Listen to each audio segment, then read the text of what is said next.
Let's look at Kevin. Do you have the new background? Let me see. Let me see. Good evening. Ah, now you have to adjust your. Now check this one. Ah, okay, this is nice.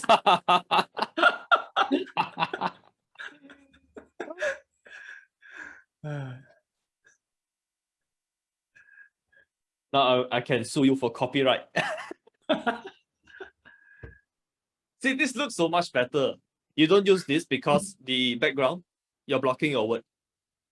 Oh, okay. So don't use this, use the other one. This one, right? Wow. Yeah. The same as Jay. Yeah, this is good. That's why I use it. Oh. How much it costs, Kevin? It's $7. Yeah.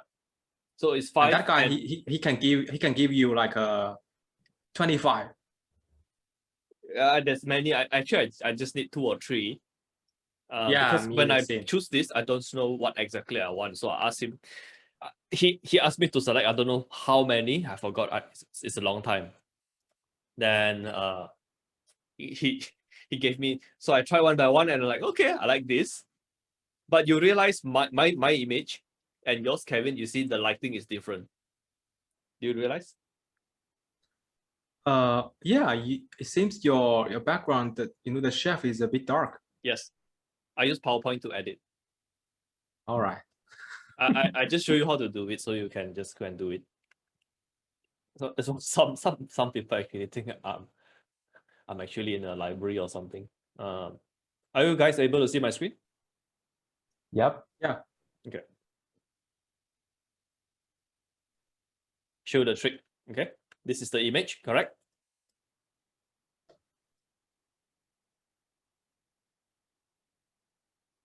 Can you see? On the left side is it's darker. Yeah. So this is how you add some lighting. Wow. Oh. Yeah. Wow. Using gradient to like mimic the lighting.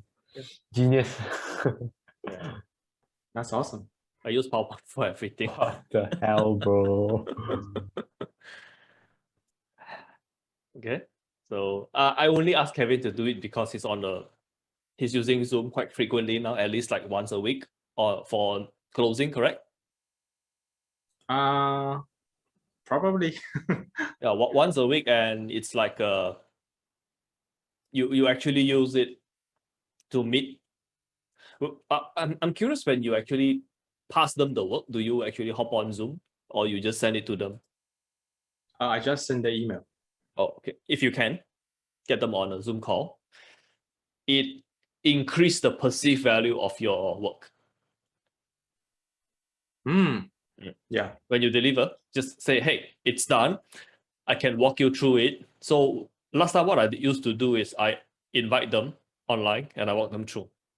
But I found it's better also. I just record a very short, like, hey, this is the work.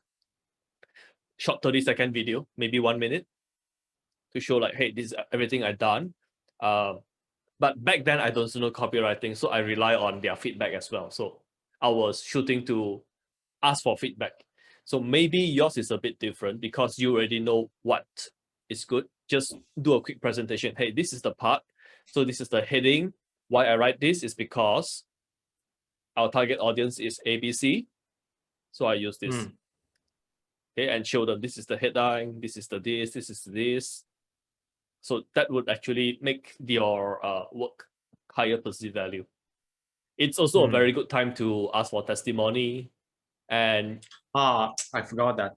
yes, it's a good time to ask for testimony because on Zoom it's automatically recorded, so you can just take. Yeah, I can just ask him and yeah. So and cut video. I can give you a list of questions to ask. So if you will have your testimony on the spot, I have a list of questions to ask them. Hey, what is the problem you faced before we met? So after we met, what happened? You say how you solved the problem. Then you say, hey, if you didn't take any action, what this would have cost you? What is the problem if they didn't take action? So you tell them all of this. It's to help you, number one. When you do this, I realize I get less revisions. It's like, hey, I don't like this part. Can you change for me? You have to know, back then I wasn't doing copywriting. I was just doing design, building websites. So it reduced the things like, hey, I don't like this part. Can you change this for me? It will reduce that. Number two, it will make them like you more. So once you get them on Zoom, because not everybody does this. Let's say they have a few copywriter, you will stand out compared to others. Only you do this. So you will stand out. It's like, hey, the other copywriters, they just send me the work. But Kevin actually take the time to show me. If they're not going to attend a Zoom one-on-one, then do a recording, maybe 5 minutes, maybe 7 minutes. Just walk them through that.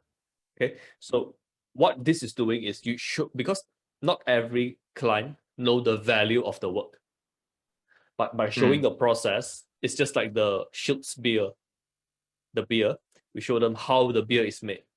Everybody does that, but you show people how the beer is made, it actually make your work more valuable. Okay, so it's the same concept you're using here. So just walk them through the process, and you'll be surprised how many people actually place the second order on this call. Yeah, so you don't need to do cold email after that. You can just like, hey, after this is what we're gonna do. After this, what they're gonna, they might even ask you, hey Kevin, after this, is it the webinar funnel is done? What are we gonna do next? Then you can say, hey, I noticed you have this, but there's some problem here. Maybe we can fix that. Yeah.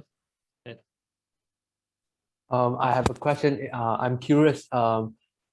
Because the work is just delivered and we can't justify the real value yet. How can you like ask them like for a solid testimony? You can ask twice, right? Oh, okay. Yes. You can ask testimony twice. So once is before they run the test. So the good thing about you ask for testimony twice is just in case if your campaign totally bombed, you get an okay testimony. If your campaign worked very well, you get an awesome testimony. Yes, okay. Yeah, but you need to know what type of questions to ask to bring out the testimony. Else, the problem is with asking people to give you a testimony is most people don't know how to give a testimony. So that's a problem. So I actually have to like write a script, a template, a list of questions for them to ask, for my clients to ask their customers. So I actually got something else. If we depend on our client to do all the work, nothing will get done.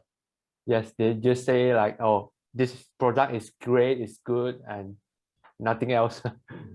Okay, so we go into the accountability session. I actually have another, let me just look at my timetable. I have another event at 11 p.m., which is like 2 hours from now. So we have to wrap up by 10:30.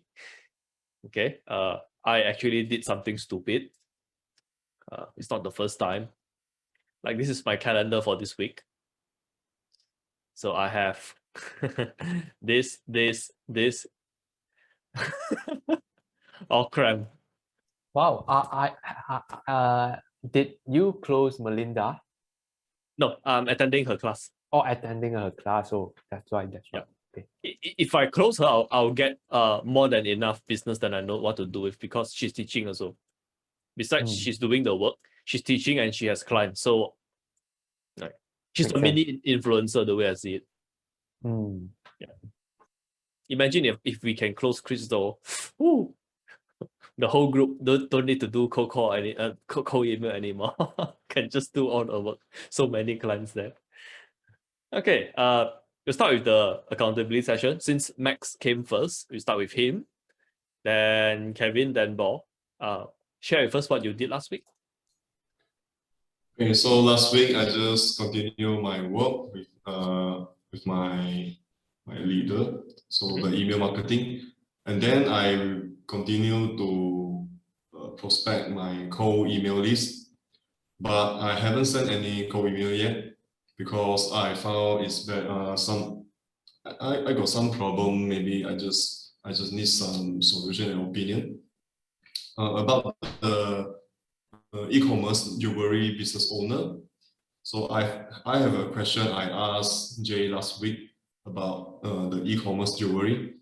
So the problem is, I found some of the business owner, their followers is not that many, and their company size is smaller compared to another big brand.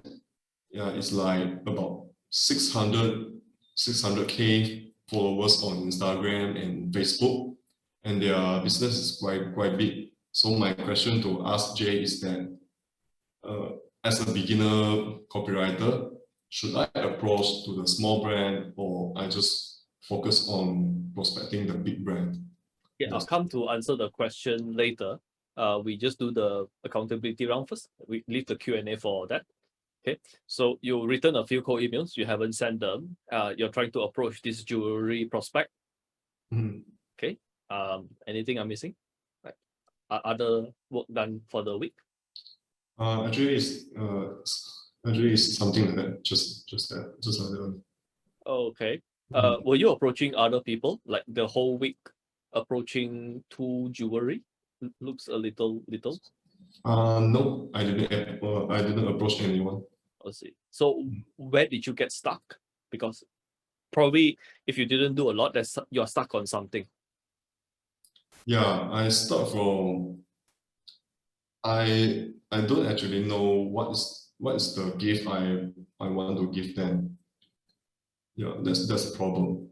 Maybe I just found very difficult to see what they are lacking. Maybe it's their email. So how long should we spend on checking areas to improve? I think it's qualify the prospect. Yeah. Here, check for areas check to for improve. areas. Yeah, check for areas. 30 minutes. You can't find anything. Next. Don't waste time. Sorry. 30 minutes. If you can't see what you can help to improve, Mhm. go to the next prospect. Don't waste time on this. Go to the next person. Go to the next person. Yeah. Right. Don't. If you can't find areas to improve for 30 minutes, don't bother. Just go to the next one. All right. So you can get more. The whole logic behind this is you wanna go through this process a few times, then you get better at it. So the reason why we created this time tracker is we don't want somebody to spend too much time on one task. So we give this guideline. If you spend 45 minutes, okay, but don't spend 1 hour. More than 1 hour, that doesn't help you. All right. So these are all guidelines that I hope you can use. Okay, you qualify the prospects, see if the email can be found. Yeah, all of this can be done in 30 minutes. Then you see what you can improve. If you can't find something you can improve easily, how are you going to improve their work after you close them? You're going to spend more time. Let's say you spend 1 day on this. After you close, you're going to spend what, 1 week to find ways to improve. Like, don't put yourself in a tough position. Okay, just make it easy for you. So I hope that was helpful, because sometimes people are stuck. Like, I find myself stuck on some things as well. There are two reasons why people are stuck. They don't know what to do, or they are afraid of the result after they do it. So sometimes we are afraid of the result. Oh, after I do this, then they're going to say no, they're going to reject, they're not going to reply my email. What other objections you have? After I write the email, nobody reply, they don't open, they reply but they don't buy, they reply but they don't come on the meeting. Okay, so all of this, our job on the coaching side is to remove all of these obstacles. But if you are not sure, then we give information. Here we give accountability, we remove the negative mindset. So yeah, I think when people don't take action, these two situations, because I myself faced that situation. Like, this 2 weeks, I've been doing some stuff for my own business, writing my own emails, preparing my own free gift, preparing some templates for those who come on. Like tomorrow, spoiler for Copy Academy, tomorrow we have a live session. So I'm one of the co-hosts. So we discussed before the session, like what are things people did. So all of them agree on finding clients. Okay, fine. Then so happened that Lisa, Adam, and me, three of us, we are familiar with Fiverr. And Fiverr, you don't need to know how to close. You don't need to know how to close. So we recommended that. And to make everybody easy to take action, I prepare a whole template for them. I can just give you guys a sneak peek here. We prepare a whole template for them. How to write your own story, how to create your profile. I even give a template like this is mine and I break it down. There are other ways to do it. Okay. And I even write a gig description for them to copy and paste. This is the pricing. I put the prices. They can practically just take this and just copy and paste, go create an account and just go and get some work there, get some experience, just get started instead of keep worrying. Now this isn't going to make you rich. Like I didn't make a whole lot just by Fiverr, but it will at least get you started and it gives the confidence. Okay, I realized once I start doing this, actually I feel more confident about using skill for money, because last time most of us, the way we operate is time for money. We give people our time, then they pay us. But once you go into Fiverr, it's the first step for skill for money. Okay, this is not the end goal. This is just a stepping stone, just to build some confidence, just to build some, get some experience dealing with clients, working for actual clients. Yeah, so while I was doing this actually took me a lot of time. This actually took me a lot of time. So I realized when I was doing this, like, why am I showing this? I realized when I was stuck, there's only two reasons. I don't know what to do, or I'm just thinking a lot of stuff. Oh, what if they see the template, they don't use it? What if this, what if this, what if this? So I have to actually handle my own rejection mentally. Hey, why are you thinking about this? And then I have to go and talk with people who are more positive than me, so I can download their mindset, I can reach their frequency, so I don't think like operate from a lower self. So when you find yourself like procrastinating, or you spend too much time on one thing, just stop and see, okay, is it I do not know how, or is it I'm worried about the outcome, or is it I'm stressed in other areas of my life? For example, for those who are married, or let's say staying with your parents, you just have conflict with them, then that gives you some stress. So by procrastinating your work, it actually gives you some pleasure, tiny amount, but you still get some pleasure. But during those times, whatever pleasure you can get, you'll go grab it. Okay, so just be aware of this. Like when you notice yourself not doing something you should be doing, then just take a step back and like, okay, what is actually happening? So if it's a mindset thing, just sit down, open the work. Like for me, usually it's PowerPoint. I do most of my work with PowerPoint. For you, maybe it's Google Docs. Just open Google Docs, type 2 sentences. If you can get starting, just continue to do it. All right. Else, just go and get some help, which is why accountability is important. Just network around with others, get some opinions. All right. So I hope this was helpful for Max, and hopefully this is helpful for everyone, because it would suck to see everyone get stuck. So accountability sessions mostly is about getting unstuck. It might be something you don't know how to do, or it might be a mindset thing. So for what I'm here to do is like a therapist. I'm giving group therapy. Anyone who have anything stuck, you can just share with us. It takes some courage to share, so you have to recognize that. You have to congratulate yourself for that, for sharing in a group. Not everybody is comfortable doing that. So the fact you share, you being transparent, that's actually something you might not have done this a few years ago or a few months ago. All right. So hopefully this is helpful. Yes, thank you. Yeah. Okay. Second who came was Kevin. So yes, Kevin. Last week I just I didn't find any prospecting. I just finished the work try to deliver all the work. Okay. For the webinar project. Yes. I And you got finished this Fiverr image. Yeah, also yeah, counts. of course.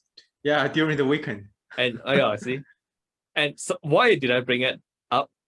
Although you didn't do the work, you are actually building your business. Sometimes, like, Yeah. I understand, because like I was very, very reluctant to charge people for speaking to them last time. I always think I have to do the work. I have to send something over to charge money. Then I realized actually business doesn't work that way.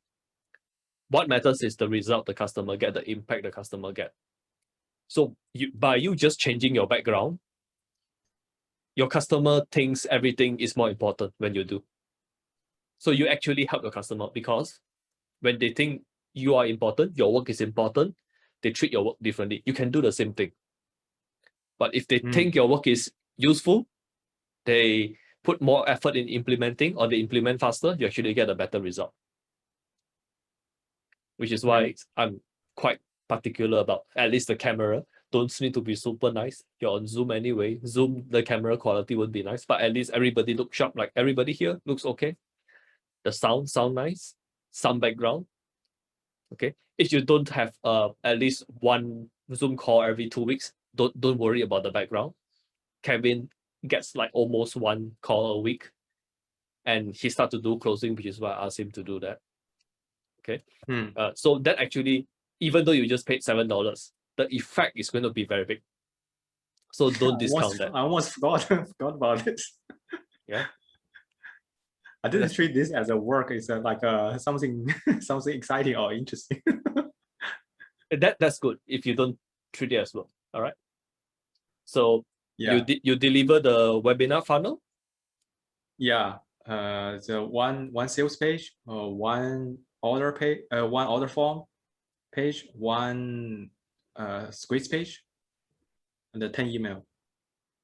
Squeeze page, landing page, order page, 10 emails. Yeah. All right. For one client, the whole week. Yeah, for one client. Okay. I'm not sure how much time that takes, but I think the delivery part is okay. So what do you plan to do this week? This week I plan to follow up with all my prospects, which I sent them some cold email, I think in May. I haven't followed up with them yet. Okay. For the current client who you wrote the emails landing page for, is there a way for you to get feedback? What is the improvement? You mean some critique about my copy? No. Let's say the email you wrote for them. What is the open rate? How soon can you get this? You mean the data? You mean the Yeah, data? yeah. Yes. Yeah, yes. but I think I'm gonna ask them the data later, because they're still gonna need some time to build the funnel and start testing, I think, next month. One of the follow-up email ideas is you can just share, hey, I wrote these 10 emails for this company, and their open rate is this. Before it was 3%, now it's 5%, so almost double. That will be a good follow-up email, and you don't need to go and think like, what am I going to write? Yeah, definitely. I'm gonna ask the data once they have them. So you see, why is it important to get them on Zoom when you do the delivery? Because this, you serve them better, they do the work faster, they share the result with you faster, you can take it and send follow-up faster. Everything is connected. All right, so never mind. The next time when you deliver, just try to get them here. Yeah, I think it's also another chance you can close for a new gig. Maybe they will close you. You don't need to close them. If they like your work, they will close you. Yeah. Okay. All right. So congratulations. Your work is almost done. Is it done before the deadline? It's done. It's done. The deadline, I think, is tomorrow. I finish everything now. You send the work already? Not yet. Oh, okay. So Just send it. Yeah. Don't send on the deadline. If we can, we send before the deadline. Yeah, usually I send it like 1 or 2 days before deadline. Just send it there. Sometimes we have this thinking that if we take the longer time to send them, the client will think we spend more time and the work will be better. I used to think that way. Nowadays, I don't think it that way. I think the faster we can deliver, the better. Yeah, actually, the client he every time he asks something, it's super urgent. Seems super urgent. Yeah, but next time when everything is urgent, you can just charge more.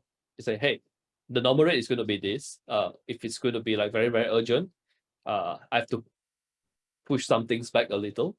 Okay, so and I need to hire some emergency people to help. That actually cost me more. You can say that because you can say, I'm not doing all the research myself. You can say that. I'm not doing all the research myself. Some of the parts I actually outsource to other people. So that if I require more urgent, actually I have to pay them more as well. They'll understand business usually. If it's urgent, there are extra charges, at least 10%, sometimes 20, 30.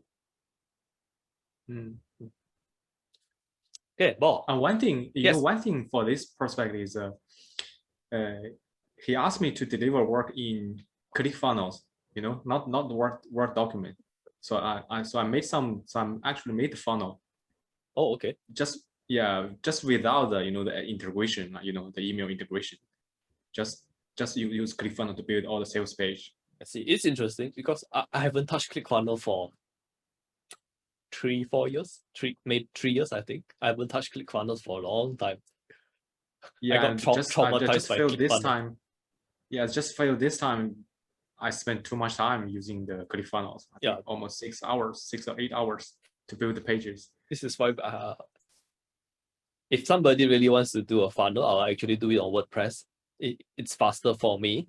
That being said, I think ClickFunnels, if you are familiar, you can actually spend less time, but I'm not sure if I want to do that. If you enjoy doing stuff like that, okay.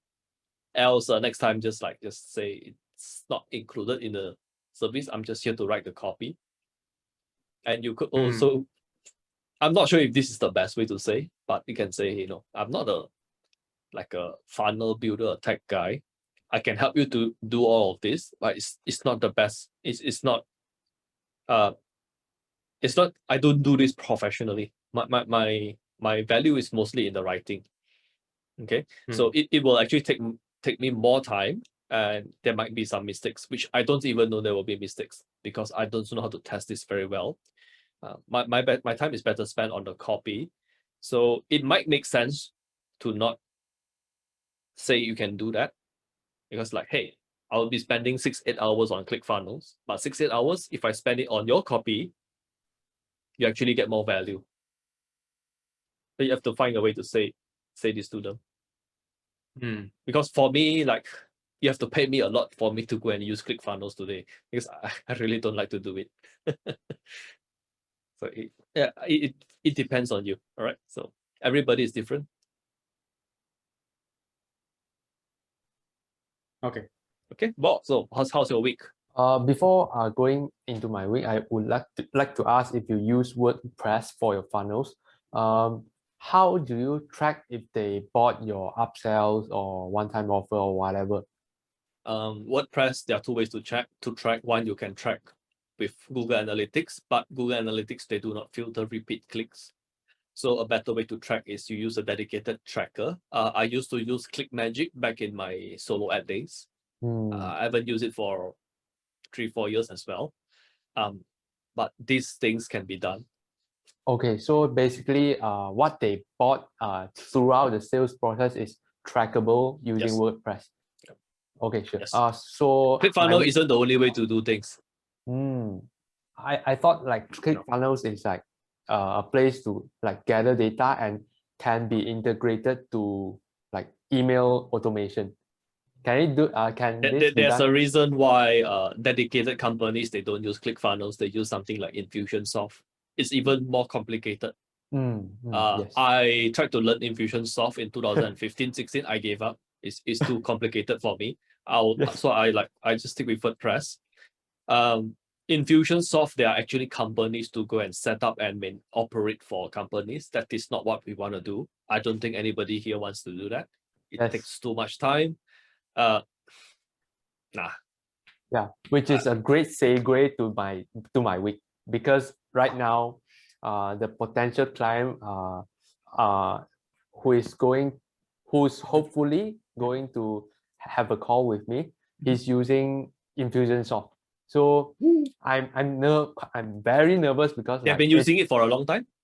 I think so, because Okay, I good. checked with the basically, yeah, they've been using for a long time, and quite nervous because it's complicated. So Oh, if they are using Infusionsoft, you don't need to worry because they will have people to operate it.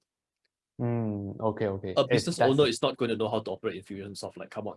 yes, but the thing is, as a copywriter, we need to know how the automation works, because the software works differently. I and don't think you need to know that. You can just say, this is email on day 1. This is email on day 2. Let's yes, say if they add to cart, but they didn't buy, this is the email. yes, but You don't need to know like how to link. But let's say the segmentation, like some of the software cannot segment the list. Basically, some software you can tag them with different tags, which is what GetResponse is. And some software cannot tag anyone. You can only create a new list like Aweber. So it's actually a little bit different. So I'm I trying my believe best. Aweber, there's a way to segment the list, but I don't know how because I never use Aweber. I use GetResponse. Okay, because I heard this from an email marketer. So should be able to do. I'll be surprised if can't. Like yes. Aweber and GetResponse, it used to be Aweber delivers better, but GetResponse got more features. But throughout the years, they become very, very it's a very competitive market. Yes, so many software. These top dogs are going to be, you have this, I must have this. You have this, I must have this. GetResponse is going in a slightly different direction. They are trying to offer a lot of things. You can run your webinar there. You can run your, I don't know. There's so many features. Yes. I just use GetResponse for one thing, just to send emails. That being said, I actually helped my client in 2018 to run webinars from GetResponse. He actually liked it. So no choice, we have to use it, even though it's not the best. Okay, but it gets the job done. It gets the job done. So the good thing is, because everything is within one platform, we can track everything very, very easily. Okay. So don't worry about the segmentation or whatever. It's really not your problem. If they can't do it, it's their problem. If they have Infusionsoft, it's a good thing because they will have dedicated people to do everything. So you can actually just focus on what you're good at. Yeah, just to like make sure I understand the features so I can make use of the features correctly or whatsoever. So I spend quite a lot of time on this, and most time is gathering information about the client actually. So if you want to get information, I won't say anything. Learning about Infusionsoft for what it can or cannot do, that's an easy way. Just ask anybody with experience. Just hop on a call, pay them for their time. You can get answers very fast. Makes sense. Tech kind of a research, just don't bother. If you want to do market research, go ahead. Makes sense. You want to be copywriter. If it's a tech thing, just ask anyone with our experience. Hey, can this be done? You get the answer in 5 minutes. Unless that's the case, if I have access to like Infusionsoft expert, but go Facebook groups, go find one. No excuse. Don't waste your time. Like you have to see your time. No, to be able to charge a good amount, you must have to see your time as it very valuable. Okay, this applies to everyone. Okay, it also applies to me. Like there's a lot of things that I can do myself, but I just feel my time is more valuable. I choose not to do. For example, video editing. Okay, I can probably edit better, but I just choose not to because it just takes too much time. some of the research thing, like I just like ask people nowadays. I used to like to research a lot about tech stuff because I kind of like those things. How to track this, how to do this automatically. I used to spend a lot of time on that, but I realize it's a very, very low income skill. So Makes sense. you just need to know, like, can this be done? Yes. And usually tech related things, the answer is, can it be done? Cannot be done. The answer is usually not yes or no. The answer usually is yes, it can be done. Just how much does it cost? How easy is it to be done? I just told this to my client during the weekend. You see, usually for tech things, the answer is, can it be done? The answer is yes. It's just, can I do it? Me, myself. Okay. How easy can it be done and how much it costs? Very, very few things in technology cannot be done. Right. Unless you come from a technical background. So maybe some of your questions will be no.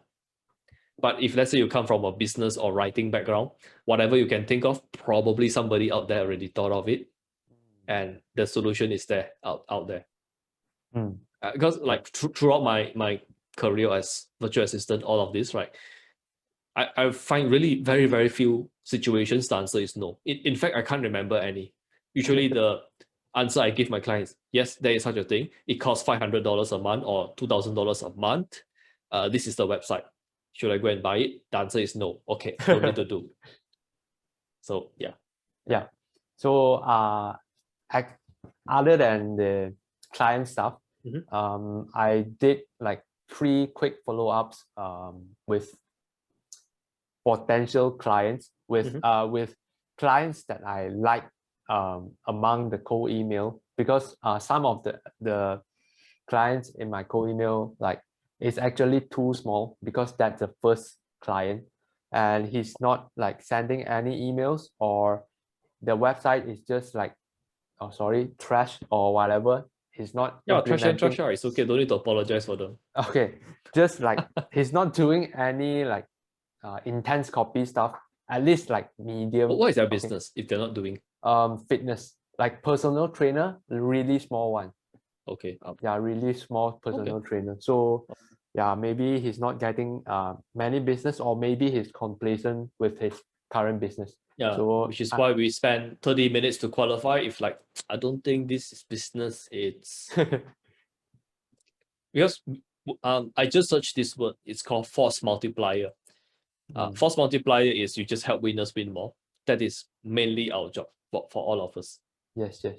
If we don't qualify it, even you can find a lot of mistakes for them.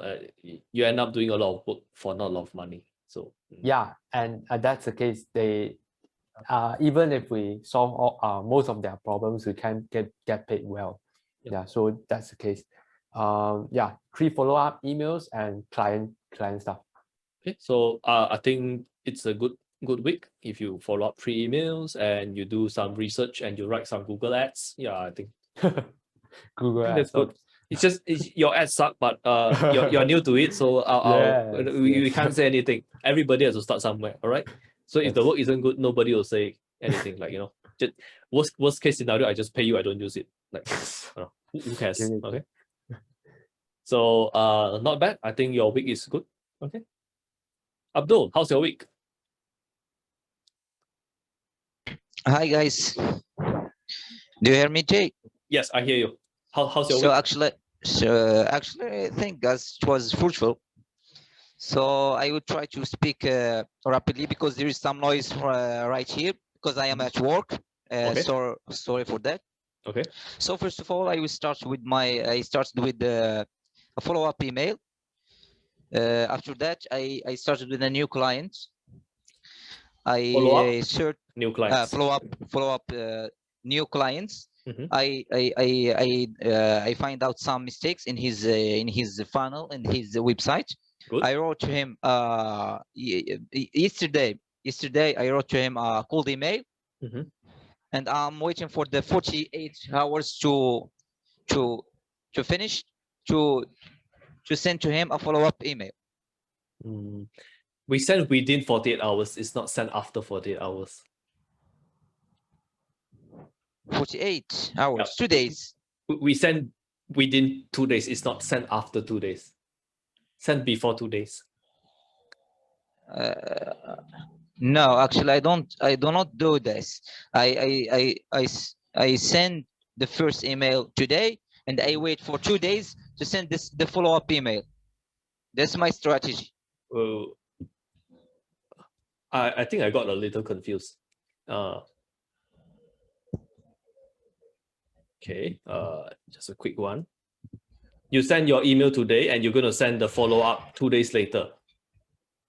Yes, 48 hours, 2 days. Oh, okay, sorry. I misunderstood your what you mentioned. Yes. Okay, so yeah, Yes. it's Clear right now. Yeah. So Yes. first, you send your first, then within Yes. like if they After didn't 40 reply, yeah, no. Up to now, no reply so far. if no reply, just wait for 7 days. You don't need to send within 48 hours. Actually, I don't follow up with them. I find out new clients. I don't want to waste so much time with clients. It's like one email. If let's No, say two they didn't emails. reply, 2 emails. 2 emails. Yes. Okay. At the same time, yesterday I started with a new clients, doing the same process. I'm trying to find out some mistakes. That's concerning the cold emails. At the same time, I am keep pushing forward in terms of handwriting of sales pages. That's good. Frankly, yes. I don't. I'll just call myself out. I don't do hand copy nowadays. Okay, so the fact you're doing something right. Yes. Yes. I wish I have that type of discipline. Yeah, it's just a matter of willpower. At the same time, I just finished a book of Russell Brunson called .coms, especially the parts concerning how to craft a funnel. You finished the whole book? Yes, the whole book. Oh. In 10 days. I think everybody in the chat can just clap their hand or something. Like I think Abdul did a lot of work this week, right? Can we agree? Like this is a lot of work done. Yes. Okay. He reached new people. He follow up. He read a book. Yes. Okay. So then he also hand copied. Okay. So I think you're doing the right things. We just need to keep this the habit and always just improve. Yeah, I think you're doing. I just want to mention something, Jay. Why I work harder, because copywriting is something new to me, so I have to push forward. At the same time, my work time helped me a lot. I have so much time in my work. And right now I am at work and I'm talking to you, so I have to leverage this time. Okay, man. I think you just need to keep the momentum. Just keep this a habit. Yes. I myself, I don't trust my willpower a lot. I just make a lot of things my habit. Like every week, Tuesday, I'll be seeing you guys. Every week, I'll actually attend at least one class. It might be paid, it might not be paid. So happened that this week I went a little crazy. But I just make it a habit. So it's not like I don't do it when I feel like it. It's like I just do it because it's what we do. Huh? So but I'm very happy to hear your progress. Okay. Yes. And at the same time, I started a new book of Russell Brunson called Expert Secrets. Expert Secrets. Yes, I actually was it's being told, nice. somebody asked me to read that book. I downloaded it. I haven't read it. Yes, it's a very nice book. I have just started it. Yeah, I'm a bit biased towards Russell Brunson. I just admit that. What I'm currently reading is the design book for non-designers. Because I'm actually doing some redesigning for my client. So yeah. Yes. The class I'm going to attend in 1 hour, it's about design and brand strategy. So as long as we are learning something which helps you to achieve your goal, the goal is maybe 3 years, 5 years from now. if you're doing that, I don't think we'll need pick on what we are learning. As long as Yes, we are, actually, yes, this is what I want. In 2024 or 2025, I want to quit my job. Actually, okay. So how much will it Mm. take for you to how much you need to earn from this business to quit your job?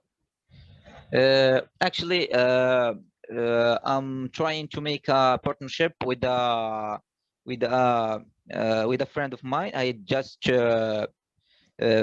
find him on LinkedIn, and he called me in order to see how we can do together. No, what's the amount, the amount of income you need to get from your copywriting business to quit your job? Actually, on a basic, on an annually basics or monthly basics. Monthly. Monthly, I think $10,000, $20,000 a month.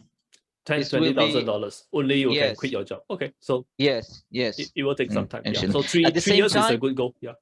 at the same time, I try to know to learn how to invest, because I already know how to invest, and that's why I'm learning this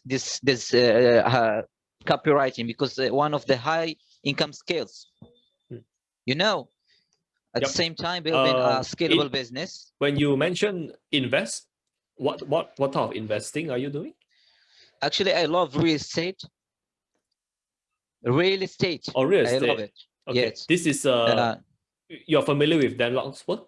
Because just now you mentioned scalable business. Yes. Actually, by the way, recently I saw some of his videos on YouTube about real estate. Some recommendation, especially for youth people just like me. But you have to take it step by step. You have to apply what we call the baby steps. I'm not sure if I have the file on my, because I don't think I keep that file. Just give me 10 seconds to find. If I can't find it, then we'll just leave it. Yes. Yeah, I can't find it here, so we'll just leave it. Basically, there's a wealth pyramid. There's a, sorry, not wealth pyramid. There's a wealth triangle. At every stage of the triangle, there's something we need to do. Yes, I think this is important enough that I'll find wealth triangle. Because I actually sent this to my friend. I think I can pull it from my WhatsApp here.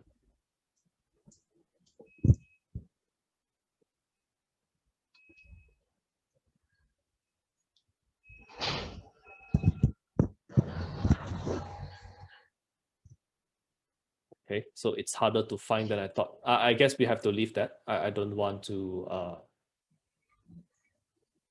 just occupy this. Okay, so yeah, bar. Oh, somebody said something in the chat. It's a powerful framework that will change our life. Yeah. So what I was trying to say is, investing, it doesn't always have to be in stock, property, mutual funds, gold, silver, whatever it is. One of the best investment, and I can tell you this, it worked very well for me. You invest in yourself, means you go take courses on things that will improve your high income skill. That actually gives the best return on investment. Yes, actually, I want to mention something. Last year, I lost about $3,000 in cryptocurrencies investing. It was a scam. Yes. The mean part of me will just say serve you right, because I want to buy a graphic card for 1 year, and because of crypto, the price is I can't buy it at a price where I'm happy to. Okay, so whenever somebody says something bad about crypto, I'm very happy. Okay, but that's me being very mean. Sorry for that. So actually, tomorrow I will continue my my prospecting at the same as usual. So that's how my week was. Yes, your week is very good. Yeah, thank you. The real estate investing, I'm not sure like how much time it requires and stuff, because like frankly I don't own any. Yeah, I own one, but I don't spend any attention on it. The best investment you can do is improving your high income skill. It works for copywriting, it works for closing. Okay, social media is a high income skill. Okay, using social media to generate 10,000, yeah, that's also a high income skill. It's just that I can't recommend that highly because too many people are teaching it the wrong way, and I can't point people in a direction to go learn social media. Else, I will recommend it. So if anyone is like starting out copywriting, closing, everything else, like just forget it. Other high income skill that work for me is media buying, running ads. This actually work very well with copywriting and closing. I guess those are the high income skill I'm familiar with. So this high income skill is very, very scalable. Okay, we enter the questions part. We start with Max because he was the first one to ask me about the jewelry.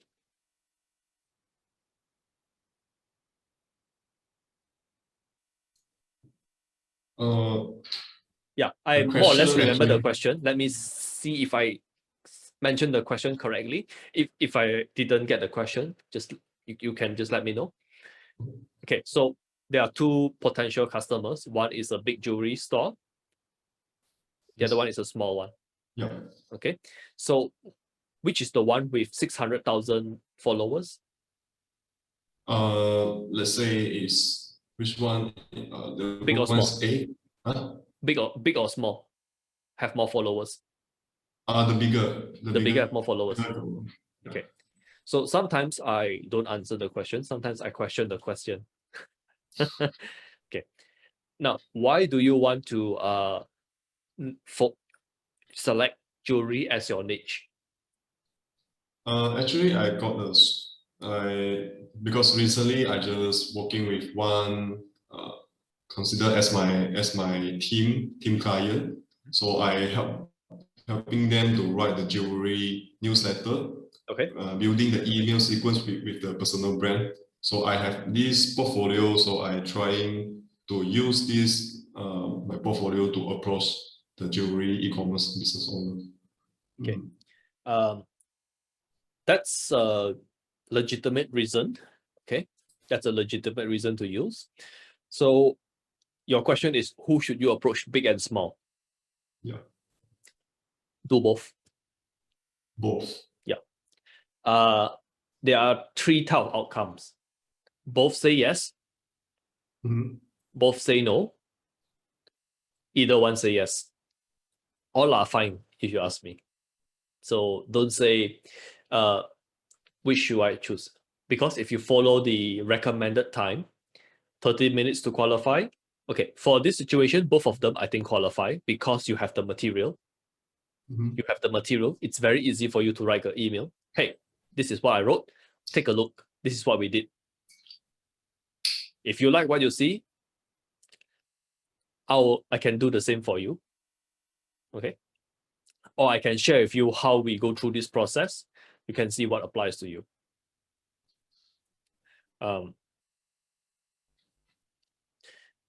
Just don't spend too much time on looking for the problem. I don't think it will be very hard. Just a word of caution when you deal with anyone who is doing e-commerce or physical products, because you can, if you analyze their financial statement, how much money they spend every month. Let's say their business expense is 100,000. You realize for rental, for e-commerce, they will spend a lot on rental, stuff, inventory, purchasing goods. So even if you're very good, let's say they spend 50,000 on purchasing, buying inventory, and you charge 50,000. Somebody in the organization will be asking, why are we spending 50,000 on copywriting, on marketing, versus 50,000 on buying the goods? Because e-commerce people, I can't use the word stupid because it won't be very nice. I can't say they're stupid, even though they are. But e-commerce people, why do they choose to do e-commerce? They like to do something that they can touch. They are more, they learn things more like touching, not on listening ideas. They're not the ideal kind of people. They tend to not be, I'm not saying all are, but they tend not to be. They tend to be people who like to touch things. So they feel things that can touch are more valuable. If they don't think it that way, I'm not sure why they're doing e-commerce. Okay. So they will think, spending 50,000 on marketing. I'm not saying copywriting, I'm saying marketing, including running ads and anything which is required to generate a sale, including paying for salespeople. I pay 50,000 on marketing. Why don't I buy more stuff? I buy more stuff, I got more stuff to sell. This is a wrong way to think, but they think it's the right way. So you have a challenge there. I'll just let you know. If that being said, if you can show them this is the wrong way to think, they probably won't take other copywriter, they'll just take you. Because this is a very, very big misconception they have. But are they difficult to educate? Are they from Malaysia? No. I don't target Malaysia anymore. So both of them one is Bombers. from US, Bombers. another is from London. Pointing the hand. Okay, so are they difficult to educate? Like how good are you at changing people's mindset? So sometimes it's not others, because this is a two-party thing, correct? It's us and it's them. So sometimes it's how good are we at showing them?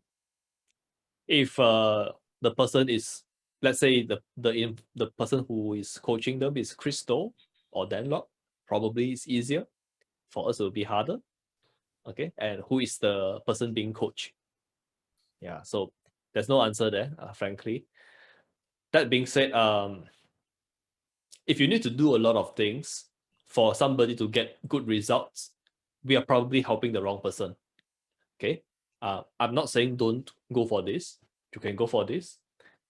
Anyone who is like relatively new, if this is your first year, second year, go do a bunch of different niche, do a bunch of different platforms. After some time, you will know what you like, you don't like. If you really don't like this, you can always change niche, you can change platform, But when you're starting up, don't like, I must do this. If you have something, it can be an advantage, but don't just like, I must do jewelry, okay? Just keep yourself open. The cold emails, just do for jewelry. After you do the cold emails for these two jewelry, look for other niche which you are interested. Okay, just go and do something. Right now, I just target two market. One is jewelry, and another is my fitness personal training. Fitness itself is so big that it can't finish. They're so I think it's like so wide. Okay, so if you have jewelry and fitness, I think you are in a good place. But my fitness is not like the personal coaching program that is still very high ticket. I just like a monthly subscription for their apps. Maybe it's just like a monthly coaching. Is the business model very profitable? Actually, for myself, I think it's very profitable because it's much more cheaper than hiring a personal trainer, and then you can just cancel anytime, just like an apps. Yeah. Okay, I won't know, but frankly, it doesn't matter as much unless you want to close 10K. 10K, they have to have a very good business. Their business model needs to be profitable, else it's hard for you to close 10K. If you're looking to close 2,000, sometimes these things don't matter. But I'm just thinking ahead. Okay. That's all. That's my problem. That's my question. Yeah. Okay, Kevin, you have any questions for us this week? Yeah, actually, I have two questions. All right, sure. One question is about the follow-up. You know, last Friday, I sent a follow-up email with I can't remember. prospect, and she's interested with my work and asked me, can I jump on the call? Then I reply back with what time do you want to talk? But then there's no she didn't reply back. Usually it's not very good because when you ask them what time,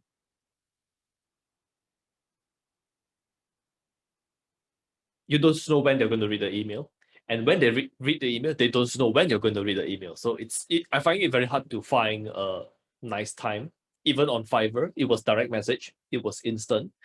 Even then, I find it very hard to find a time. So what you want to do, I will recommend is you go set up a Calendly. Calendly, you know the website? Okay, Calendly. Yeah. Go set up your appointment page. Go set up what time you're available. Just send them the link. Hey, glad you are open to talk about this. Here is my calendar link. Go pick whatever time it works for you. And that's it. Okay. Yeah. So you will make it much easier, because I'm not sure why she didn't reply. Is it because she can't commit to a time? That's one of the reasons. It's a legit reason. Is it like she don't know what time zone you are? Then like she might not know what time zone you are. Then sometimes when there are obstacles, people like, it's so hard, I don't want to do it. So we want to make it as easy as possible for them. Calendly, they can see the time they can see your timetable. You really say these are the times I'm open. She will just pick whatever time she can. So it makes it much easier. I think this is one of those situations where the tool actually can solve the whole thing. Unless, reason number 2, she's no longer interested. But I think the chance of that is a bit low, because she said, hey, yeah, let's jump on a call. Yeah. So I think use Calendly. It will probably. So you mean I just send her another email with my calendar link? Yeah, I noticed you haven't booked I noticed you haven't found a suitable time. How about this? Here is my calendar. You can pick any the time which is suitable for you. So on Calendly, I'll just give you a tip here. Calendly.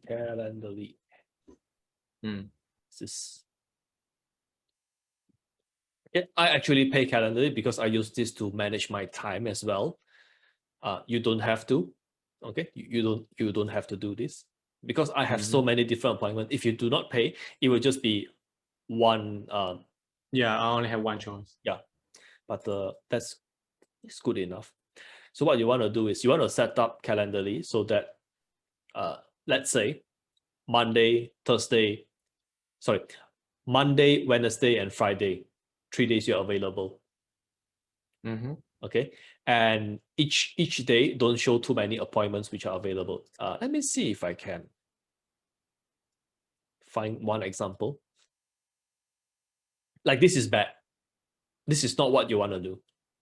When they see, oh, this person, Kevin, so free, probably not a lot of clients. So you don't want this to happen. Okay, this is what not to do. Let me find.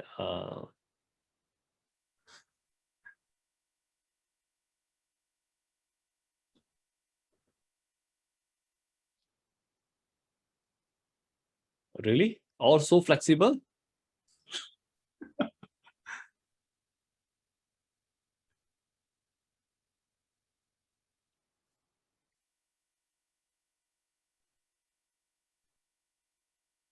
Like, I mostly just use this for myself.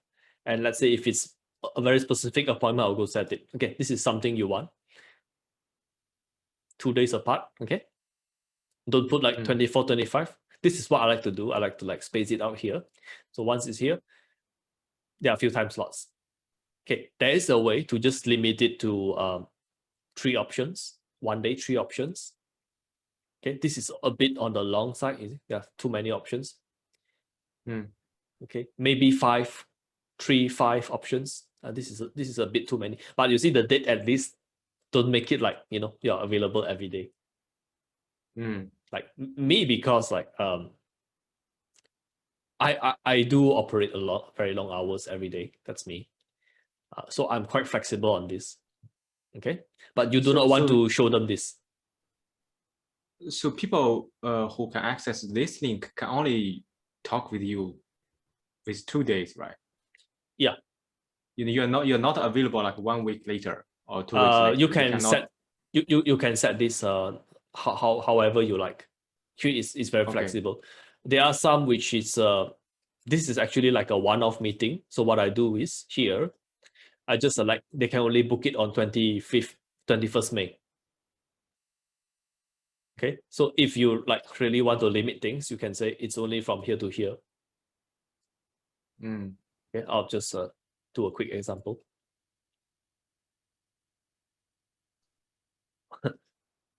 Oh, sorry. Okay, this I'm available here, but I put Monday, Wednesday, Thursday. Then you want to have it like, if let's say you are a morning person, let's just assume you are a morning person, 9 to 12. If you are a night person, then just adjust, but don't have too many options for them. Mm. Okay. Hopefully this works. Yep, something like this. Not too many options. Mm. You can actually Got it. increase this when I just change from 30 minutes, I increase it to 60. Yep, problem solved. So you Mm. want to show your calendar something like this. Not every day. You can't talk to me every day. Yeah, that's a great trick. You can do this with a free account. You don't need to pay Calendly for this. Okay. Second question. Yeah, the second question is, some prospect, they prefer to pay you like 50% upfront Yes. and then 50% when you deliver the work. Yes. So my question is, what is a polite way to remind them to pay you after you deliver the work? Do you see that during the in closing? email? During when I deliver, they hop on the call. You mean on the call? Okay. So far, my career, I think only one person didn't pay me the second 50%. No, I don't mean they don't pay you. They just don't pay you on time. They maybe forgot about 1 day, 2 days. I did have situations where they pay me 1 week late, but that was a time where actually I don't care about them. Okay. I don't care because it's only $400. I really didn't care. If I care, how would I handle it? Just send them an email to remind that. Or can we use a PS in our delivery email? You can just ask for it. But that being said, I don't face this problem a lot because usually I don't talk about money with my clients a lot. Usually I just talk with them money upfront, what they can expect, what we're gonna do, how long is this gonna take, how often they're gonna pay. It's not like per project. Usually it's they pay for 3 months, usually it's 3 months. Oh, So okay. I probably talk with them money maybe 4 times a year. And I realized once I do that, I seldom need to talk about money. And usually what I do is on PayPal, you can create your invoice to bill them every week or every month or every what. So you can just set it up. PayPal will bill them every week or every month, depend on your setting. So you don't need to always send them create the invoice and send. It takes too much time and attention. Okay. Also, some customers, they don't want to always like receive the invoice and pay. Some of them, they are too busy. I just put everything on the credit card. I don't care. We just focus our attention on how we want to do the work. If a customer always delay payment and stuff like that, client from hell, just be very careful. Once you have deal with enough people, this kind of people are the first type of people who are just like, I stop contacting them or something. Okay. You need to get to a stage where you can choose. Then you will know who you like to work with, who you don't like to work with. But yes, didn't know PayPal have automatic invoice. Yeah, PayPal has that. I'm not sure how you need to do it because my PayPal account is ancient. I set up long time ago. I actually set up a business account.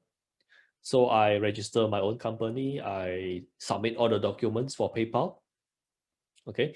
And there was a time where I received more money than I usually get. PayPal actually locked my account.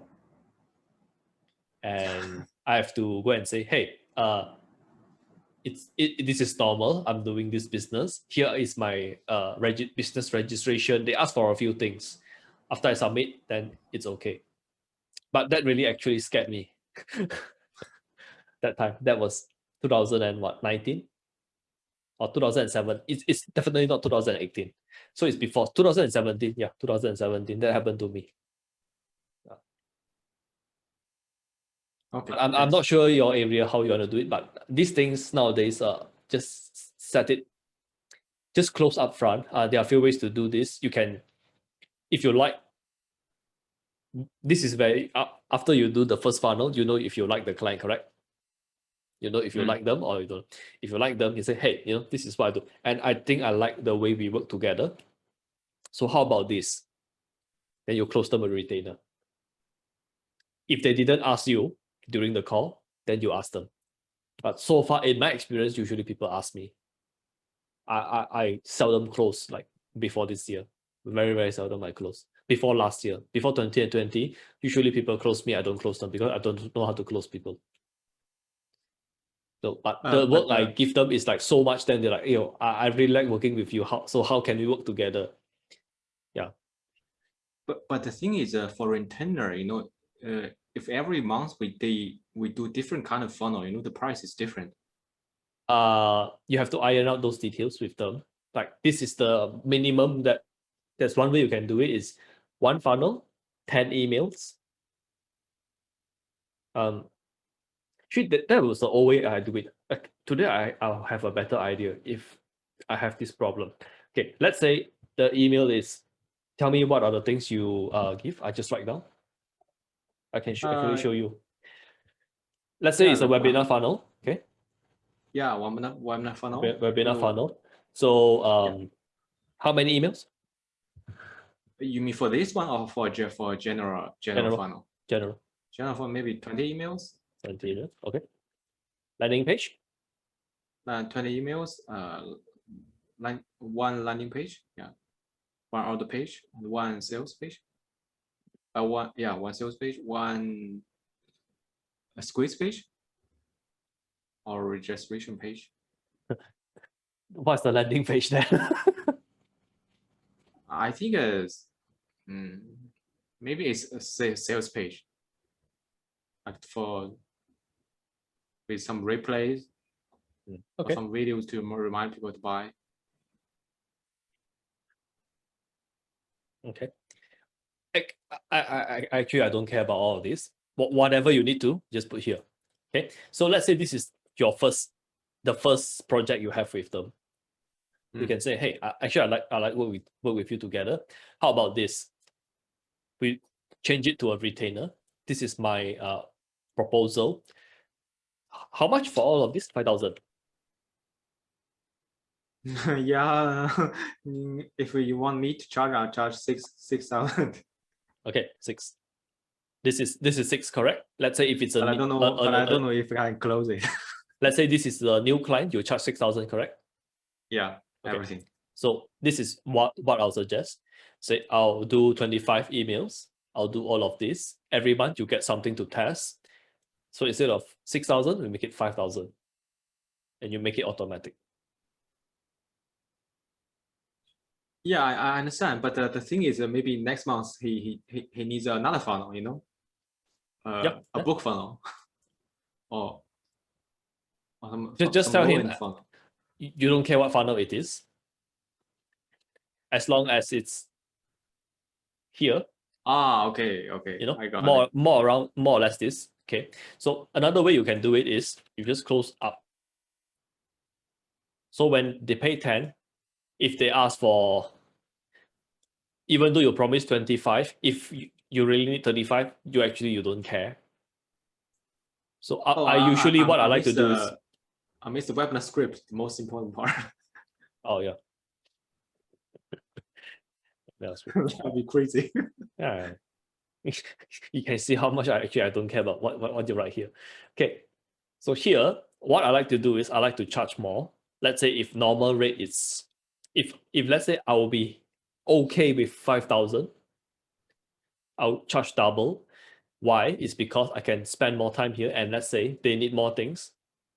I'm happy to, you want 35? Oh, whatever, I don't care. So your attention and their attention will be how to get results. So you don't care about the money or not. Because if we keep having a discussion about here, it ruins a relationship.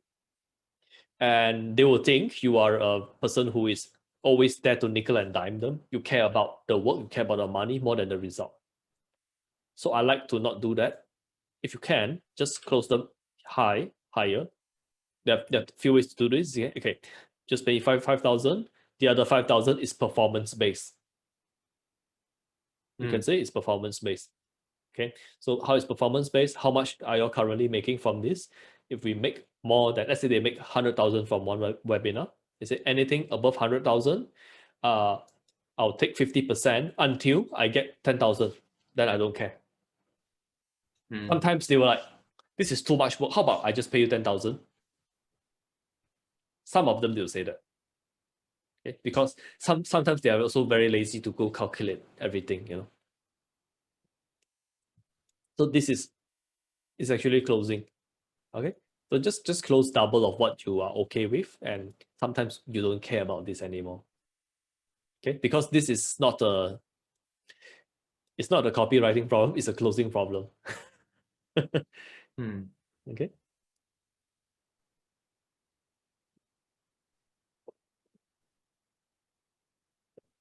Okay, so before we wrap up, I'll just open to everyone. Anyone have questions, can ask.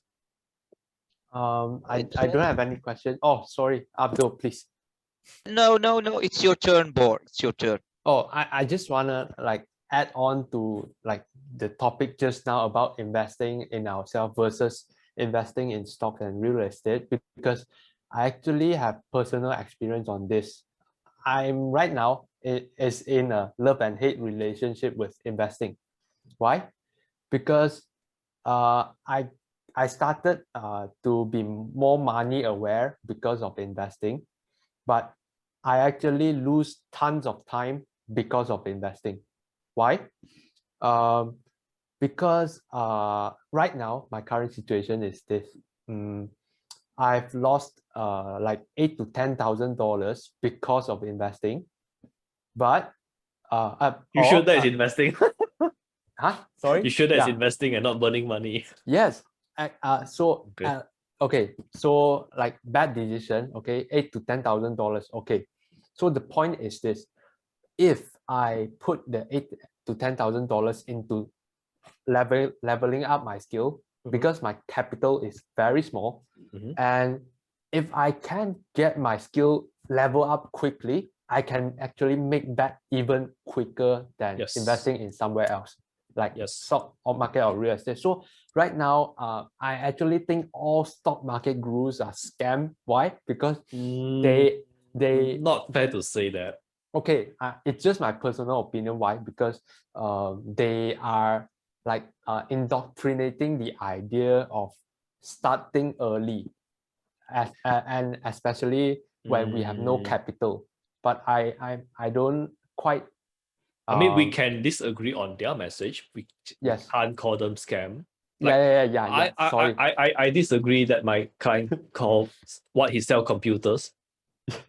Yes, I over exaggerated. Okay, but yeah, that's a big idea. But what I agree with you is investing in yourself. But investing in yourself also doesn't mean it's always profitable, because not all courses are useful. Yes. We can agree on that. That's not all trainers. Like I bought a few courses locally. Waste my time, frankly, waste my money. Okay. If you're going to buy something from Dan Lok, it's going to be quite safe, because he knows how to teach, and he used the high income skill framework, so it's a lot on mindset. Even like whatever we buy to learn, mindset is a big part of it. Okay, so if you can improve your mindset and work on a high income skill, kind of hard to not benefit from it. Like my friend is one of my friends is selling insurance. I shared with him a little about copywriting. I said, now you actually know what is a headline. You know what is a good ad and a bad ad. How good, how bad, maybe you can't tell, but it's okay. At least you know what is good, what is not good. So you can actually use this on your own business. It improve how many people reply him. He already got his ROI. Last time when he sent messages in WhatsApp, not so many people replied. But now, because he's more aware of copywriting and all of this, you actually get better replies. And I'm like, hey, too bad you're a small agent. If you are somebody who's doing $1 million a year, increasing 10% is 10,000. Okay, so, but even then, it's a good return. Would you agree? 10%. I mean, he's not spending a lot. He may spend like what, 3 days with me? 3 sessions, not 3 days. 6 hours. I was coaching him one-on-one, show him about copywriting and how he can use it for his insurance. I said, you can actually, the best way for you to monetize this skill is actually to go consult the business owners who is running advertisement and say, hey, your ad is bad. Like, stop wasting money. Your ad is bad and this is how we can improve it. I said, you do that, you'll probably make more money than selling insurance. It's up to him how you want to use it. But everybody who is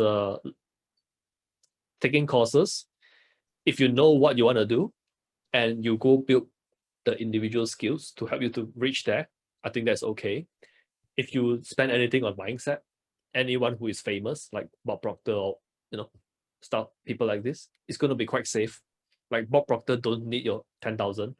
He really don't need your 10,000. He don't need to scam you. Stock market, I'll be a bit more careful. Okay. If it's investing to learn the thing, I'll be a bit more cautious. Or if it's 10,000, they call it an investment, but actually you're just buying a thing, not learning a skill, not improving your mindset, I'll be very, very cautious, because that was how I waste a lot of my time and money in my first 3-4 years. Right? But I think you are doing okay, the way you buy things. Okay. Really just don't call other people okay, scams. I agree. I'm over exaggerating, but like starting early, but what they're saying is not wrong. Starting early investing, investing in your skill, what they say is not wrong. But how people interpret it, actually, it's very hard to say they're responsible for it. As long as they're not promising you can make instant money, I think we can't say they are scam. Like, it's a very harsh word. That being said, I call a lot of people scam, so it's fair, Yeah. But if you're saying it here, nobody cares. But just don't say that in public. Makes sense. Okay. So before we wrap up, any closing thoughts? Yes, Abdul. Jay, I have a question, please.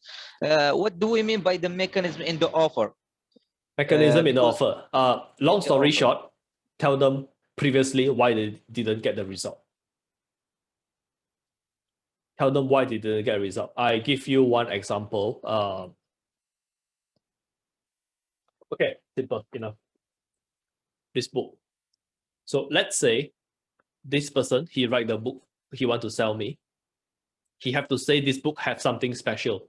Something special is what we call the unique mechanism. So he have to persuade me why previously when I read any book about design, it didn't work.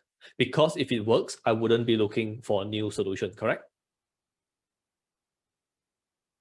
If the problem has been solved, we will not be looking. The customer is looking because they have a problem. They have been looking. It has not been solved. That's why they're looking.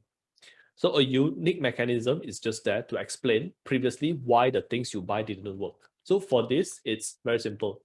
It says this is not for designers, it's for business people. And it is so easy to read. A lot of pictures. It's more pictures than words. I'm not sure if you guys can see it because of my the virtual screen. But it's a lot of pictures and it make it very, very easy. It's meant for business people. It's not for designers to read. So it can clearly explain why previously I'm not, number one, why previously I'm not interested in the subject, which is true. Yeah, I'm not interested in designing, but I like the effect of knowing about design, because now I can give people better feedback. I can give better feedback to my graphic designer. I can give better feedback to a web designer. Or let's say if I design myself, I'll have better ideas. So you have to always explain why previously they didn't get the result they want. Why previously all the efforts they take didn't achieve their goal. Okay, so let's say if I were to sell, give me something to sell, Abdul. Give me something to sell. A course, maybe a course about how to pick up your English language level. Okay, how to Yes. pick up English language. So you have to see what are the other courses which are done out there, and why this new course is going to be different. Why this time is different. That's unique mechanism. Why is it different? Let's say previously they only do step 1, 2, 3. You say, hey, you do step 1, 2, 3 is not enough because you need step number 4. So step number 4 is the unique mechanism.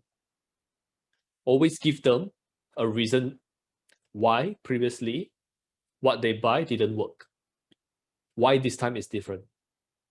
Okay, you can use whatever term you want, unique mechanism or unique selling point, or but that is in essence, I know it's not the most accurate way to describe unique mechanism, but the goal, this is the goal. You want people to think why this time is different. Thank you, Jay. Okay. Bob sent something in chat. Probably you can read that because I recognize the person, Stephen Georgie. He probably will explain the unique mechanism better, but the general idea is here. It's in the chat. Bob, if you can just private message Abdul in Slack, the link. Sure. Okay.